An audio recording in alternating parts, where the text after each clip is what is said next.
Quero convidar os irmãos a prestarem atenção na leitura da palavra. Nós vamos ler do versículo 15 até o versículo de número 21. Mas Jesus, sabendo disto, afastou-se dali. Muitos o seguiram, e a todos ele curou, advertindo-lhes, porém, que não o expusessem à publicidade, para se cumprir o que foi dito por intermédio do profeta Isaías: eis aqui o meu servo que escolhi, o meu amado, a quem a minha alma se compraz. Farei repousar sobre ele o meu espírito, e ele anunciará juízo aos gentios. Não contenderá, nem gritará, nem alguém ouvirá nas praças a sua voz. Não esmagará a cana quebrada, nem apagará a torcida que fumega, até que faça vencedor o juízo. E no seu nome esperarão os gentios. Amém. À luz desse Jesus que conhecemos no Evangelho, do que sabemos aqui, eu quero convidar você a escutar essa próxima canção, preparando o seu coração para que a gente aprofunde no caráter, na bondade, na gentileza desse nosso Senhor Jesus, nos próximos minutos de pregação.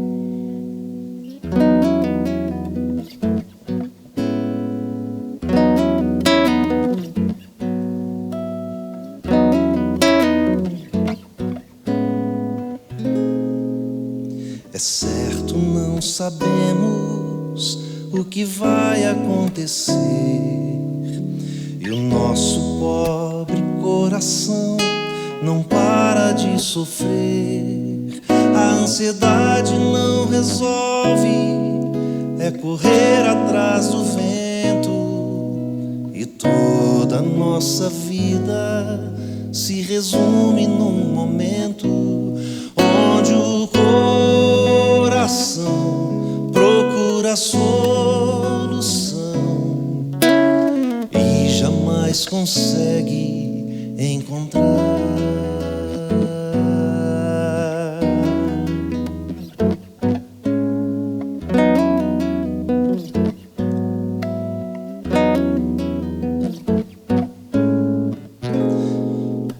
É certo, não sabemos o que vai acontecer, e o nosso pobre coração não para de sofrer.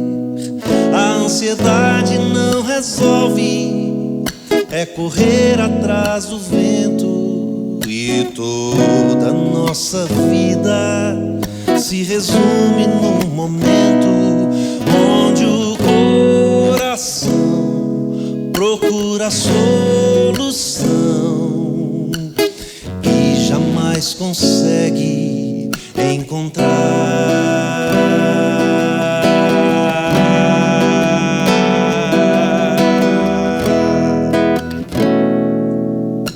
É certo, não sabemos o que vai acontecer, mas o coração em Cristo sabe onde recorrer. A ansiedade não resolve, mas Cristo pode resolver. E toda a nossa vida se resume em seu querer, onde o coração encontra solução e jamais consegue se afastar.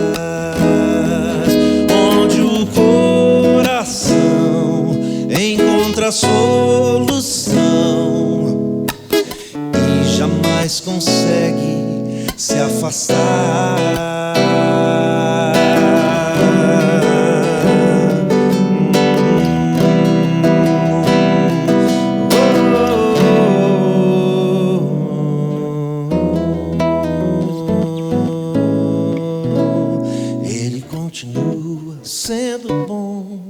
Ele continua sendo Deus, Ele continua sendo bom, Ele continua sendo Deus.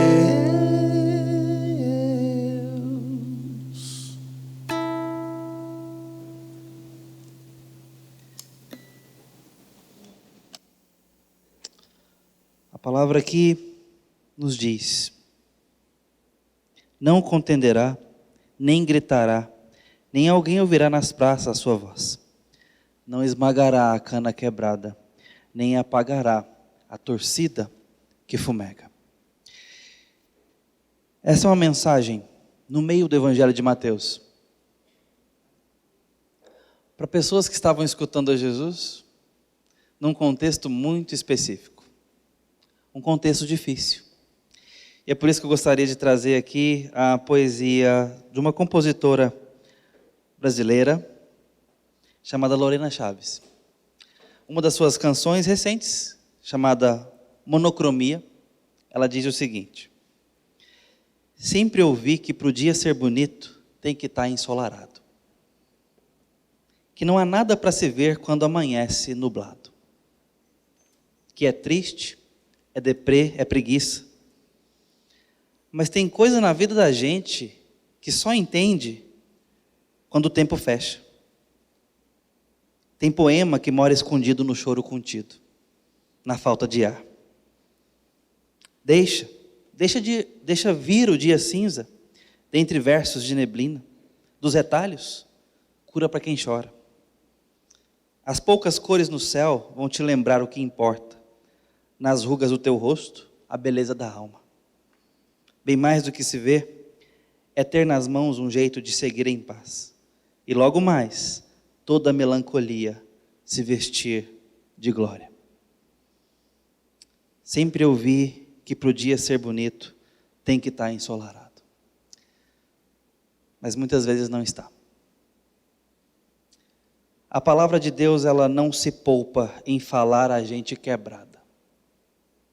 Porque Deus sabe, nos conhece e entende que a nossa estrutura é quebradiça e somos pó. Que nos assustamos com facilidade, nos acovardamos repetidamente, que não conseguimos nos manter e muitas vezes passamos o tempo fingindo que estamos fortes. Mas a verdade é que nós somos gente quebrada e pecadora e isso nos torna muito frágeis. Talvez nós estejamos diante de gente muito cansada aqui nesse ajuntamento nosso hoje. E não é cansada porque passou o dia arrumando a casa, trabalhando até tarde. Cansada porque o trabalho é pesado, está corrido. Afinal, para quem não está? Até para os preguiçosos. Está corrido. Aliás, para eles está sempre corrido demais.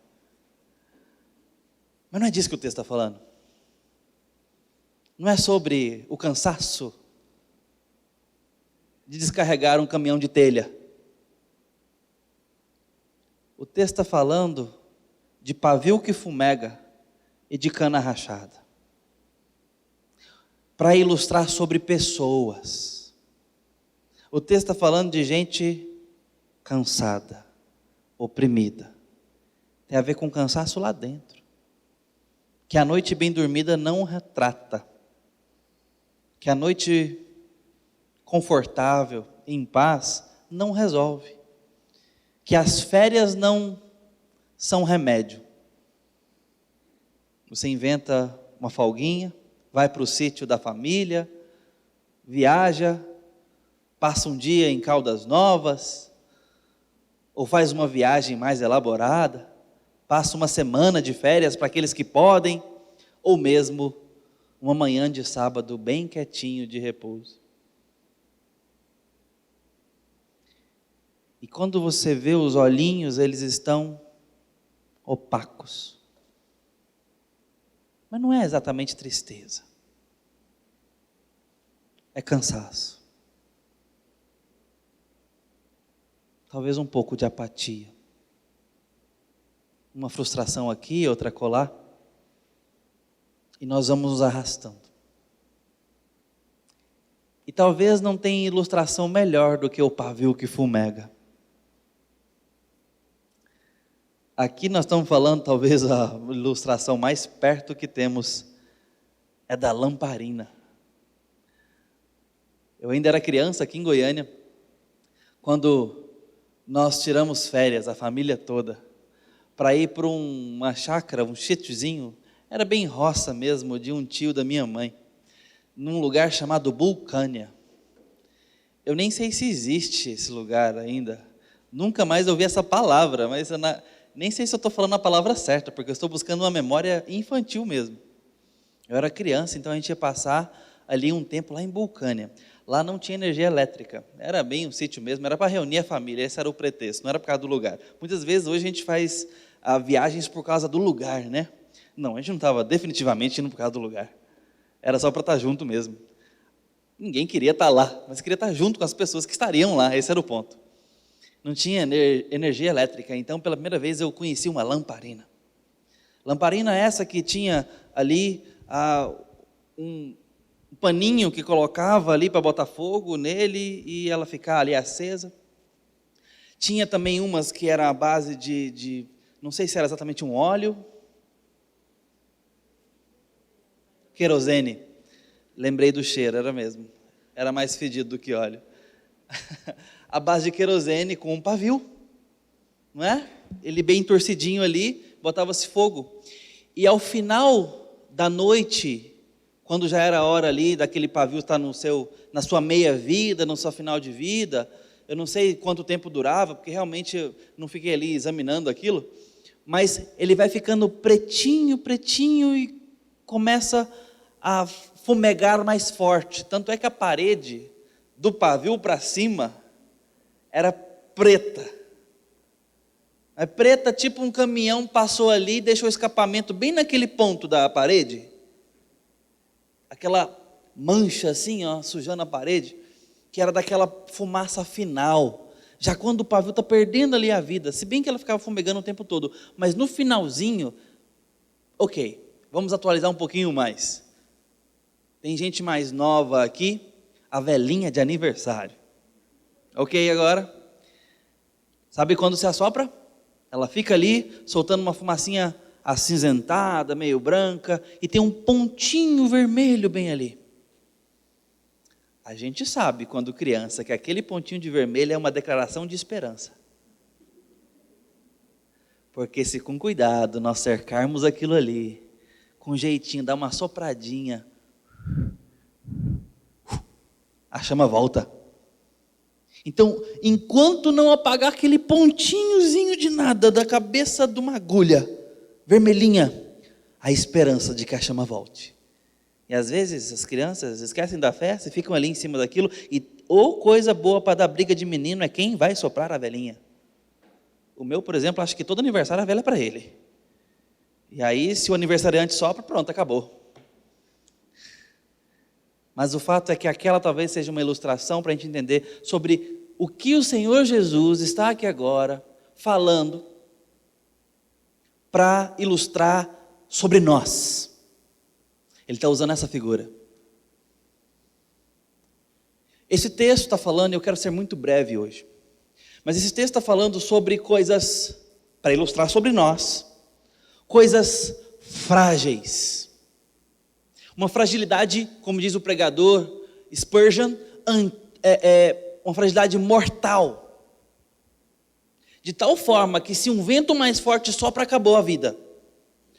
O pavio que fumega é para ilustrar sobre realidade de gente fumegando.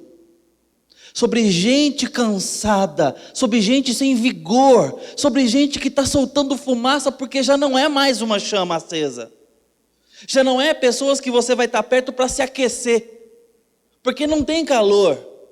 Não é ela que dá vitalidade à sua família mais. Não é ela que está apoiando o outro, porque até esteja, mas não é ela de onde se tira forças.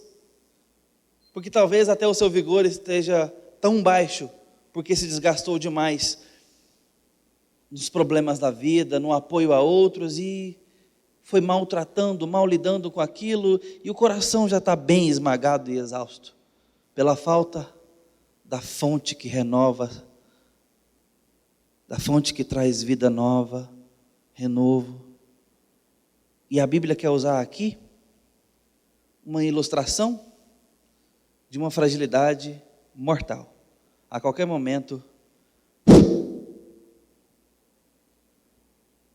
parece que vai acabar. O outro exemplo, uma cana quebrada. Ou um caniço rachado, uma tradução possível.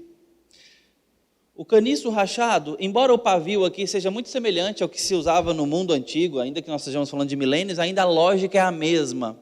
É um filamento com base têxtil e um combustível, tá? É isso. Então, isso até hoje a gente mantém ainda a mesma lógica para a coisa. Não precisa atualizar mais do que isso. A cana, talvez, ela precisa de um pouco mais de imaginação da nossa parte, porque nós estamos falando aqui, talvez, de um tipo de taboca, um tipo de bambuzinho, um tipo, tá, regional aqui, a essa região oriental. E esses caniços, eles tinham utilidades cotidianas. Nem precisamos imaginar muito as suas utilidades, porque o ponto do texto aqui é sua fragilidade. Que depois de seco, depois de exposto, tirado ali do ramo, depois de colhido, esse bambuzinho ele vai secando e ele vai ficando seco. E ele é capaz de se quebrar com facilidade com o tempo. Mas uma das utilidades possíveis para esse material aqui, os melhores comentaristas falam sobre a utilização musical. Que eles eram possíveis flautas, utilizados para instrumentos de sopro, por conta do seu formato oco, meio que pneumático, e completamente cilíndrico, lisinho. Então, com algum artesanato, eles produziam sons, e que com os artífices da música aí poderiam extrair dali notas musicais, fazer alguma possibilidade de harmonia e tudo mais. E a gente sabe que uma flauta é um instrumento relativamente simples na sua construção, e ele é muito antigo. E aqui estaria potencialmente, eu estou dizendo isso com certa dúvida porque o texto não está afirmando, uma utilidade para isso. Só que se estiver vazando o ar no lugar errado, não presta. Só que primeiramente eu queria que você focasse que Deus está nos usando aqui um parâmetro de fragilidade que se um pato pisar quebra. Esse caniço, até por ser caniço, não consegue sustentar muita coisa. Não serve de amparo, não serve de sustento, não serve de bengala, de apoio, de muleta, não serve de esteio, não é pilar, jamais, não é esse o ponto. É sobre algo frágil e quebradiço. Então esse texto está falando de coisas frágeis. Mas talvez esteja falando até de coisas indesejadas, como um instrumento desafinado. Quem quer ouvir um instrumento desafinado? Quem quer ouvir uma música desafinada? Não foi feito para ser assim. Existem as notas e Deus as inventou. Deus inventou as notas musicais. Se tem uma coisa que faz parâmetro com a eternidade na terra, é música. O tempo inteiro fala-se de música, coro, louvor. Não fala de alimentação, não fala de moda, não fala nem de outros tipos de artes muitas vezes. Não estou dizendo que não vai ter, não sei. Mas a Bíblia faz questão de falar sobre o aspecto musical da eternidade, tanto passada quanto futura. E claro que o parâmetro é esse, o que ele dotou, porque em algum momento após Gênesis, Deus, ou em Gênesis, no livro, ele vai dotando certas habilidades, certas inteligências. E há um momento em que ele aperfeiçoa nos homens, ali nas pessoas, a possibilidade criativa para a música. Então as notas existem para ser tocadas afinadas. Por isso que a gente pede para os nossos grupos de louvor ensaiar. Ah, mas eu não consigo chegar no tom. Então, canta comigo, aqui. Não vai pegar um microfone e pôr na frente da boca para cantar desafinado, né, gente? Deixa a igreja ouvir você cantando bem. Canta desafinado comigo ali, que eu estou desafinado, com certeza. A gente canta junto. Por quê? Porque as notas existem para ser cantadas e tocadas, e essas notas cantadas bem afinadas, harmonia, isso é bom, isso é agradável, isso é harmônico. A desarmonia é indesejada, ela incomoda, ela é de certa forma erro, nocivo. Uma taboca rachada produz um som desagradável. E talvez nós sejamos tão azedos do nosso cansado, que estamos dando azia em pacote de heno. Ninguém quer por perto. Você sabe. Você nunca escutou a seguinte frase da sua esposa, não? Como que você se aguenta? Eu já. E aí eu tenho que cantar a música do nosso irmão Carlinhos Veiga. Eu tentei fugir de mim, mas aonde eu ia eu estava. Quanto mais eu corria, mais para perto eu chegava.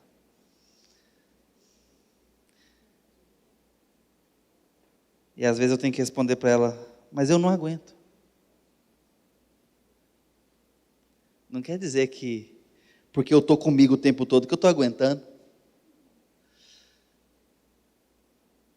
Um pavio que fumega, para quê? Não tem utilidade, não é agradável. Se a gente fala de hoje, não cheira bem. Pinta a parede. Mas esse texto ainda fala de coisas sem valor. Frágeis, nocivas, indesejadas e sem valor. Você pode até se agachar para pegar uma moeda de 10 centavos no chão. Mas você vai pegar um pavio que queimou? Uma bituca? Um pedaço de madeira quebrado, esmagado no chão? Não tem valor. Não tem utilidade. Esse texto está falando de coisas fracas, frágeis. E por que eu estou trazendo essa semântica para os irmãos? Porque muitas vezes nós estamos completamente associados a imagens assim. Não com o leão da tribo de Judá. Muitas vezes o nosso estado de alma, o nosso coração, está muito mais conectável, associável a coisas esmagadas. E não com as colunas de Israel. Não com os pilares dos tempos, a vanguarda, os líderes, o Moisés da vida, o Davi. Muitas vezes nós precisamos de figuras tais como essas. E a Bíblia não nos poupa os exemplos para que nós sejamos alcançados pela Escritura nos diversos momentos da vida, nas diversas estações da nossa alma. E essa porção é uma releitura do Antigo Testamento para que se cumprisse a palavra de Deus. Então agora chega Jesus e fala aos fracos, fala aos cansados, fala a gente de pouco poder, fala a gente quebrada no coração, esmagada na alma, gente enfraquecida, gente cabisbaixa, gente que precisa de outro. E Jesus tem algo a dizer para esses, que pode ser você nessa noite. Gente rachada, toda trincada, que se empurrar desmancha. Deus tem uma palavra para você, para que se cumpra a Escritura. Para que se cumprisse a Escritura, que foi dito: aqui está o meu servo, Jesus encarnado, cumprindo a missão do Pai, a quem eu escolhi, o meu amado, em quem minha alma se alegra. Eu farei repousar sobre ele o meu espírito. E ele vai fazer o que, queridos irmãos? Anunciará a justiça a quem não tem. Essa era a promessa do livro de Isaías, e tem outras tantas para que a gente se lembre aqui nesse momento. Essa era a promessa, e Jesus estava aqui para cumpri-la. Veja, Jesus não se apresenta aqui como aquele líder que talvez os judeus esperavam. Aquele líder bélico, másculo, que vai agora pisar na cabeça dos romanos, de Herodes, dar finalmente a terra a Israel. Nada disso. Aparece um homem de aparência fraca, feio, manso. Frustra os primeiros discípulos de uma forma tremenda, porque reconhecem ao ouvi-lo que não pode haver outro Deus de fato. Mas ele está falando que vai sofrer. Marcos capítulo 8. Pedro chama Jesus à parte e começa a reprová-lo. Quando ele diz que vai sofrer muitas coisas, vai ser humilhado pelas autoridades e depois vai morrer. Senhor, esse é o nosso filme, essa é a história. Agora a gente está esperando a parte 2, onde vem o nosso Senhor, o nosso general, o leão da tribo de Judá e esmaga os nossos inimigos. Há promessa sobre isso. Eles não tiveram exatamente essa conversa, não sei que conversas que eles tiveram, os evangelhos não nos contam. O fato é que Pedro começa a reprovar Jesus porque ele falou que veio sofrer. Mas essa quebra de expectativa, eu queria agora o general da tribo de Judá. Eu queria agora o rei Davi nos seus melhores tempos, ou melhor do que ele, que sai à guerra e esmaga os seus inimigos e nos traz a paz e a vitória. É isso que eu queria agora. Eu não quero fazer juízo de valor num momento tão complicado geopolítico que nós estamos vivendo, mas talvez contextualize bem. Nós estamos vendo a agonia do povo ucraniano, sobretudo de quem está na linha de frente hoje de defesa. Nós temos civis ali tentando defender o próprio país, a própria terra. E um exército muito mais poderoso, muito mais forte, muito mais equipado, preparado, fazendo ali um aperto aqui, outro ali, de pouco a pouco, mas completamente desproporcional às suas forças, não tem comparação. E via por outra, o presidente da Ucrânia vai e faz um apelo à OTAN, faz um apelo aos líderes mundiais, faz um apelo aqui, a outro acolá, um possível parceiro, pedindo o quê? Reforços, pedindo ajuda, pedindo interferência, pedindo a provisão, pedindo munição. Mas o que ele realmente gostaria numa hora dessa? Que viesse uma tropa de aviões, ali uma frota, e totalmente armadas. Mas não. O que esse texto nos mostra é que essa era a expectativa dos judeus no início dos evangelhos, e em vez de Jesus aparecer com essa frota, vem um teco-teco, voando baixinho, de passeio, um avião de passeio. Sabe por quê? Porque diz o texto que ele não gritará, nem se ouvirá sua voz nas praças. Ele caminhará pelos cantos, pelas sombras, cuidará de um, de outro, não baterá de frente com os inimigos, trazendo cura num, fala uma multidão aqui, mas depois já sai para curar o outro ali. Teve uma quebra de expectativa muito grande com o jeito desse Jesus. Não era isso que eles estavam esperando. Eles queriam uma coisa um pouco mais rápida, poderosa, e não é do nada que eles cheiraram isso. Deus já deu provas das suas intervenções completamente cheias de soberania na história antiga. E prometeu outras interferências tão poderosas quanto e até maiores para o futuro. Mas agora, no ponto ápice, no clímax da história, vem Jesus desse jeito. Falava como quem tem autoridade, mas era manso demais para os seus discípulos. Humilde demais. E o texto está enfatizando isso. Jesus, com a sua calma, com a sua bondade, o amado do Senhor, viria trazer justiça, do jeito dele. E esse é o ponto do texto prometido em Isaías. Ele traria justiça ou juízo para fazer a paz acontecer. Ele está fazendo isso ao tratar gente quebrada, ao nos achar nas nossas maiores feridas, ao vir ao nosso encontro com as nossas dores, com a nossa falta de resposta. Ele vem exatamente fazer acontecer a arquitetura de justiça dos céus na terra, do jeito dele, do jeitinho dele, sem contenda nem gritaria. Deus está aqui preservando os quebrados, preservando os que fumegam, com paciência até que então, diz o texto, faça vencedor o juízo. Chegará um momento em que a sua justiça reinará completamente sobre quem?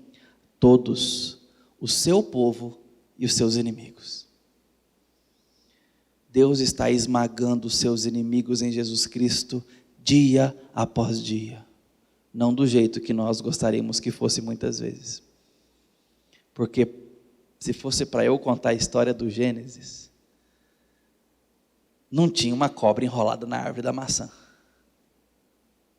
Já estava com a cabeça esmagada, era lá no Éden. Não era mais simples, gente? Não seria mais simples? Mas não é o jeito que ele escolheu fazer as coisas. Ele disse que esmagaria a cabeça da serpente. E ele tem esmagado os seus inimigos dia a dia, até que faça vencedor a sua justiça. Ele está trabalhando para isso.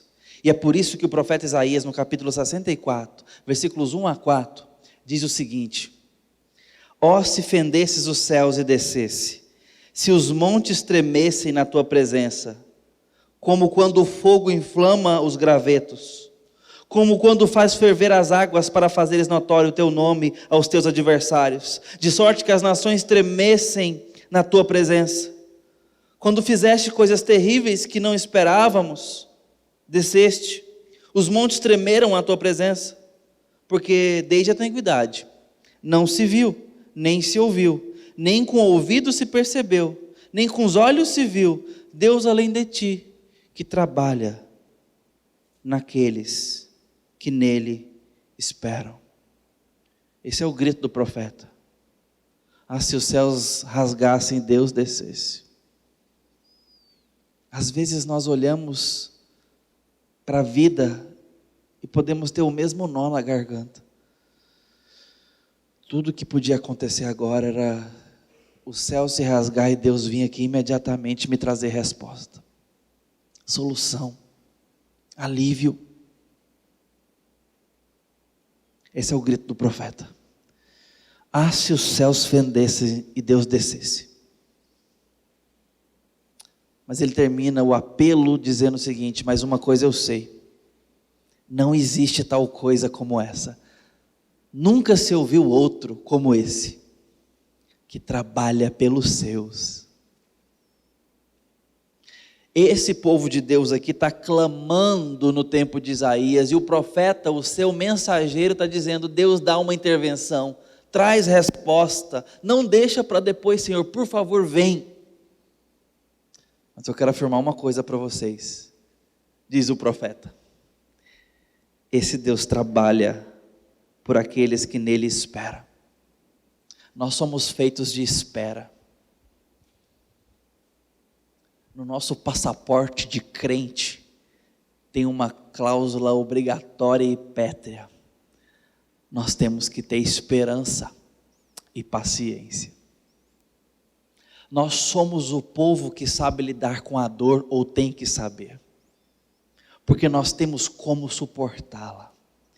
Nós temos a capacidade e a razão para atravessar o sofrimento, porque nós temos perspectiva ontológica, diz respeito a quem somos e a quem Ele é.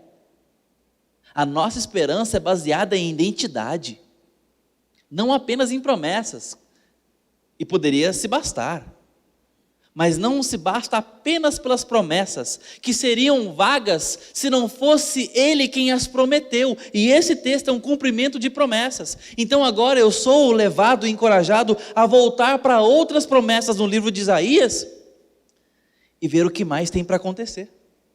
Porque ele está aqui no Evangelho de Mateus, muitos anos depois, cumprindo a promessa de que ele apareceria sem gritaria nas praças, sem com muita publicidade trazer a justiça aos necessitados, aos quebrados, aos fracos, aos doloridos. Está cumprindo a promessa de Isaías. Você não fica com curiosidade para saber o que mais Deus prometeu ali? Porque Ele vai cumprir. A nossa esperança é baseada nas promessas e em quem as prometeu. Você tem conhecido o seu Deus o suficiente para ter esperança por quem Ele é e pelo que Ele falou? Eu quero fazer isso por você hoje para facilitar a sua vida. Por isso eu vou ler algumas promessas.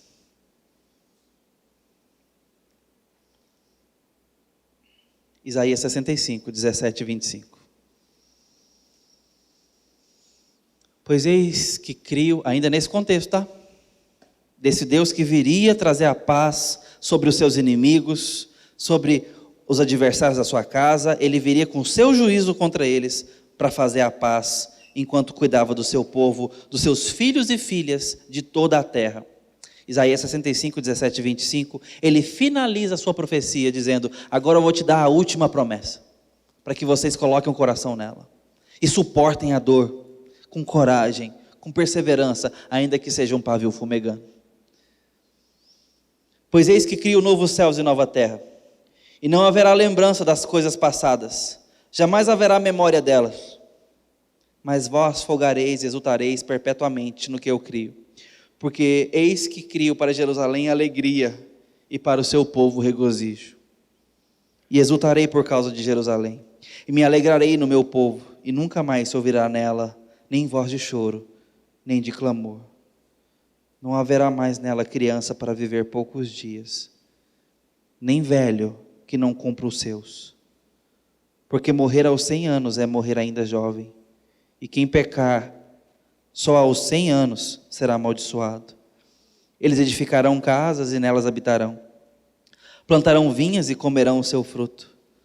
Não edificarão para que outros habitem, não plantarão para que outros comam, porque a longevidade do meu povo será como a da árvore, e os meus eleitos desfrutarão de todas as obras das suas próprias mãos.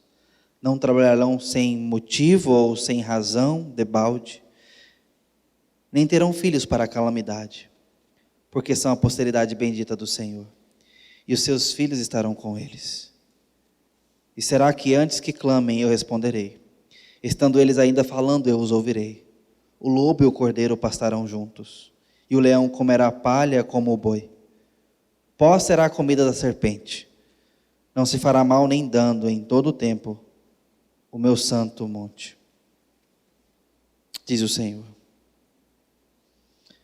Esse é um recorte na profecia de Isaías para a Nova Jerusalém, com um misto de Nova Jerusalém futura. Ele está falando da reconstrução do templo histórico e também do novo céu e da nova terra. E nessa mistura de promessa, uma coisa fica clara para nós: Ele está preparando uma surpresa, que Ele já falou para nós, só que não dá para medir exatamente o que está vindo por aí. Ele vai enxugar nossas lágrimas. Queridos, a dor vai acabar. Não vai ter mais sofrimento.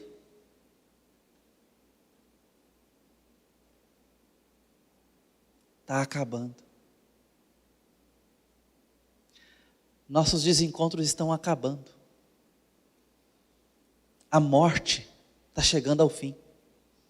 Essa palavra nos diz: a morte está chegando ao fim. Cada dia a mais nesse planeta é um dia a menos para a dor. Se a nossa esperança for apenas para essa vida, nós somos os homens mais esperançados do mundo.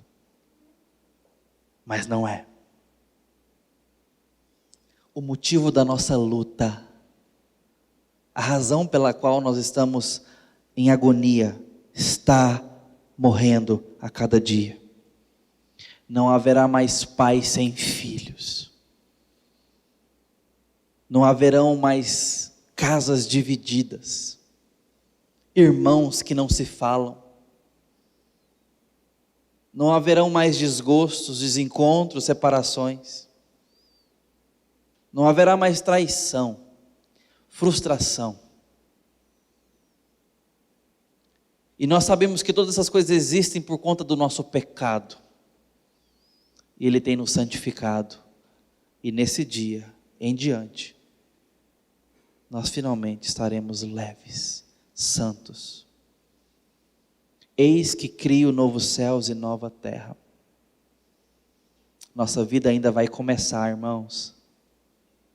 Nós estamos trabalhando, aguenta as pontas. Nós estamos em missão, aguenta. Ele está voltando. Ele está voltando. Jesus Cristo está voltando. Você está esperando? Eu estou esperando. Eu quero que meu Jesus volte. E até lá, mangas dobradas.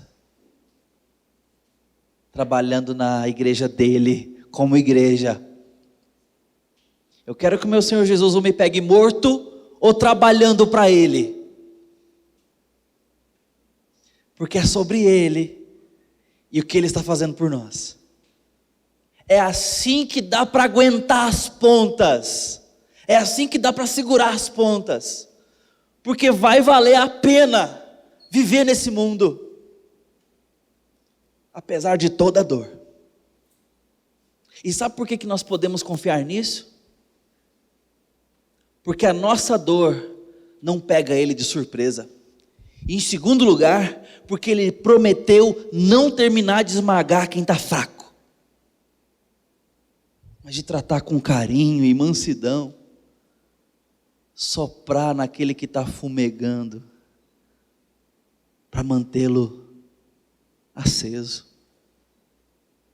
O problema não é estar fraco. O problema é estar morto. Enquanto houver uma faísca, a esperança. Porque Ele prometeu não te apagar. De certa forma, Ele é a criança insistente que sopra. E que tapa os ventos mais fortes. Para você voltar a ser uma chama acesa. Ele está cuidando de você. A sua dor não é segredo para o seu Jesus. Eu quero encerrar com as palavras do nosso Jesus. Mateus 11, 28 a 29, ele diz. Quero que você abra a palavra aí.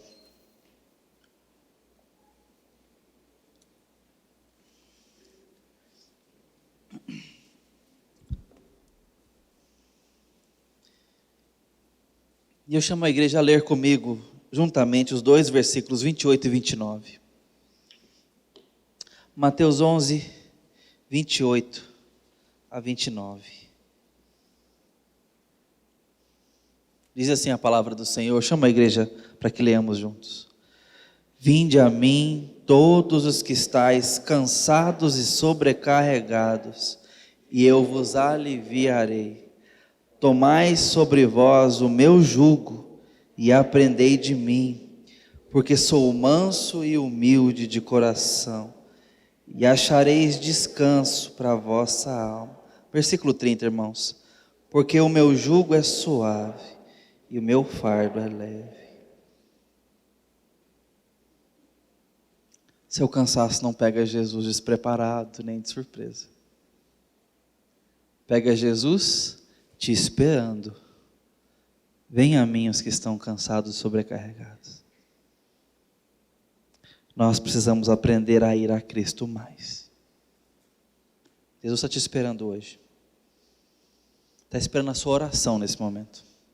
De quem o busca, crendo que Ele se interessa, crendo que Ele ouve. Escuta essa canção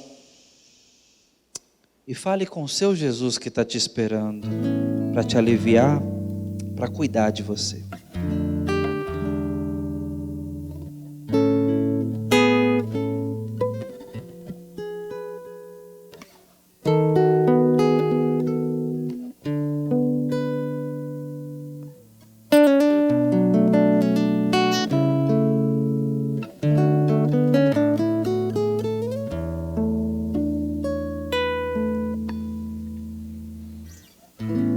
Simples como uma rosa, é perfume e cor. Sempre diz em verso e prosa quem é seu autor. Justo e verdadeiro, é de Deus o mensageiro. Só o amor lança luz no meio da escuridão. Só o amor faz pulsar mais forte o coração. Sua força é cativante, sua presença é tão marcante. Tudo muda por causa do amor.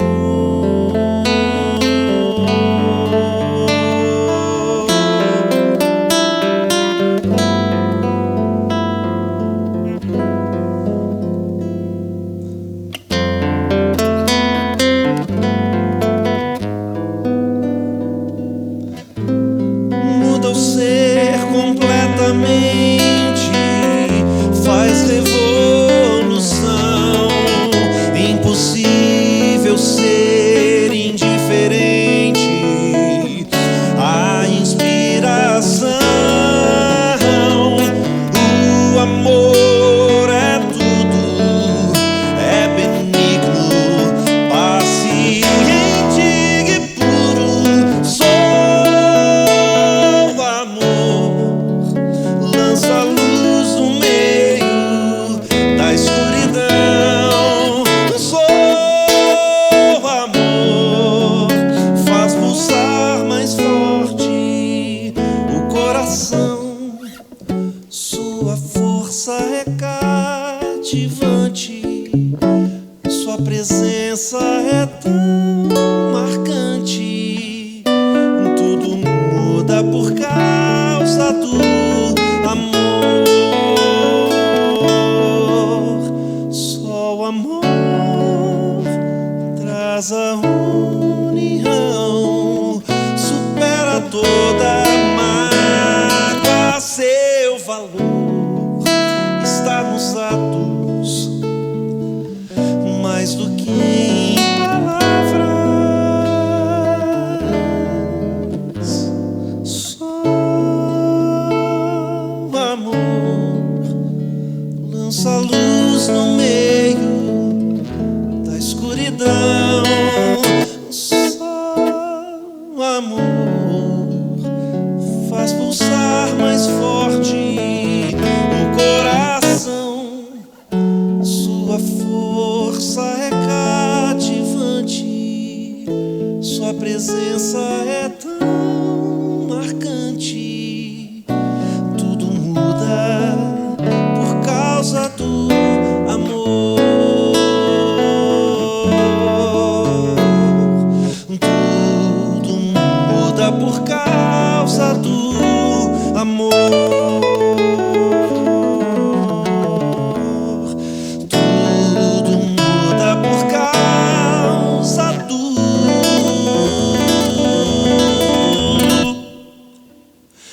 amor.